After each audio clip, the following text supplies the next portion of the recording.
and welcome back to my channel. In today's video, I'm just going to be sharing a few little bits of advice that I feel is good for new parents to know. Some of these things were advice that I was told by family members and by friends, and some of them I just kind of learned as I went. I feel like these things helped me and they may help you too. So if you're expecting a new baby, congratulations. God, this little piece of hair just get out of my eye. Just remember, all advice, take it with a grain of salt, and things work for people that may not work for you, and that's totally okay. My first bit of advice is don't try to be perfect. You don't have to be the mom that is always nicely dressed, has their hair done, makeup done, clean house. That's very few and far between. The moms that are like that, bravo. Like, and I'm not even trying to be, you know, snarky when I say that. Like, bravo for you, good for you. I wish I was like that, but I'm not. There's a lot of days where I stick around in my pajamas and just hang out with my kid with my messy hair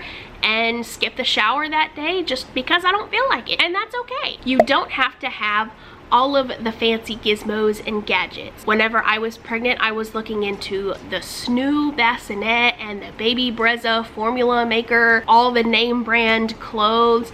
You don't need all that. My baby slept just as well in the Halo bassinet. He eats the formula that I make with bottled water and just scooping it out of the can. He looks great in all of the Walmart clothes that I buy him. So you don't need all of the fancy gizmos and all of the fancy clothes, because the less expensive things, they work, and they work probably just as well. And if you have the extra money and you want to buy all those fancy things and all the nice clothes, more power to you. But if you're like me and you're just buying good things that don't cost an arm and a leg, then go for it, because they work. You can take your time with the nursery. I see all these influencer moms who have beautifully decorated nurseries by the time they're 30 weeks pregnant and have everything all organized in the drawers and in the closets, and everything is nice and ready to go for when the baby gets here. And I didn't do that. I waited until right before I started sleep training my son to get his nursery ready.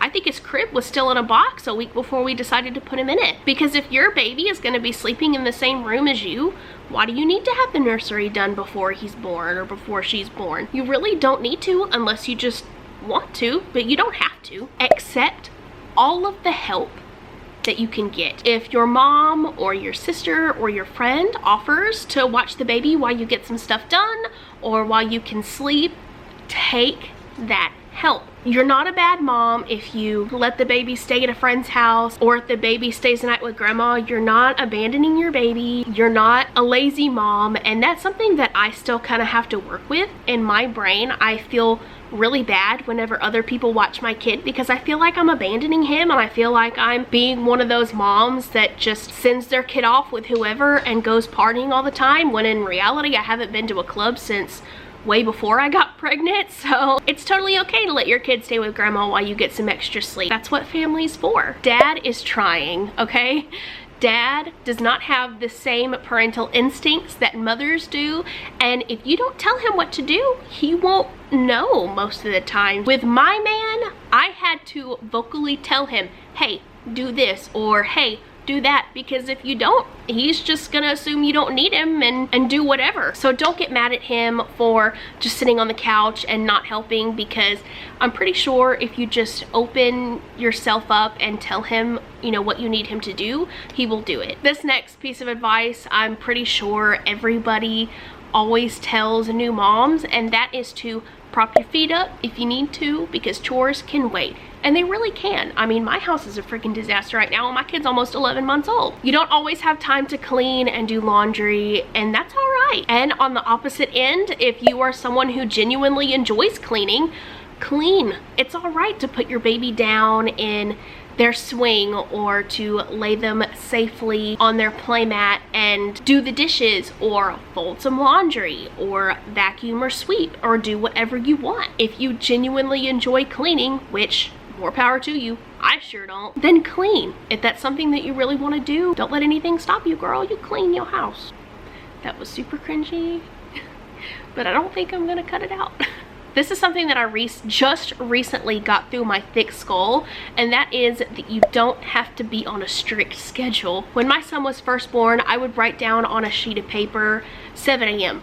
wake, 7:15 bottle, 7:45 play. I would try to detail our daily schedule because I thought that's what you had to do with a baby, and in reality your schedule changes daily with especially a newborn. They're very unpredictable, and it's very hard to set things in a set kind of schedule, so you don't really have to do that. As they get older, a schedule becomes a little more easy, but it still doesn't have to be perfect. Even now, my son is almost 11 months old and his schedule gets thrown off. He wakes up a little early one day, or he decides not to take a nap at a certain time, or he decides that he doesn't want to eat right now, and that's okay. Adults have varying schedules, and children don't have to stick to a very strict schedule either. Not everything your baby eats has to be organic. It's okay if you get regular vegetables and regular chicken or regular baby food. Not everything has to be organic.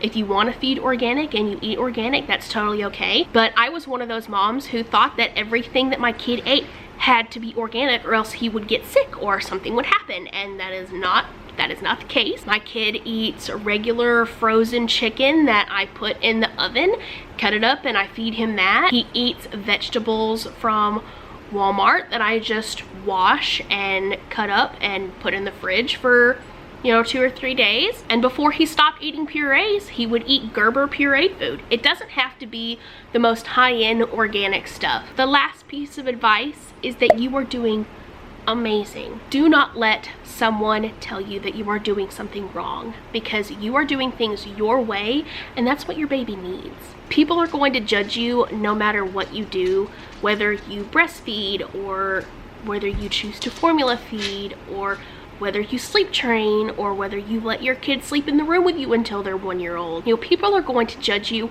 no matter what you do. So do things your way, do things the way that make your baby happy and keep your baby healthy, because that's really all that they need. So I hope this advice helps you. Thank you so much for watching, and if you are not subscribed, go ahead and hit that red subscribe button, and you can turn on the notification bell so you know anytime I upload a video. I post all kinds of mom content, vlogs, even some school content too, because I'm in college. So if you're into that stuff, please go ahead and subscribe, because we would love to have you stick around. And if you enjoyed this video, give it a big thumbs up, and I will see you in the next one.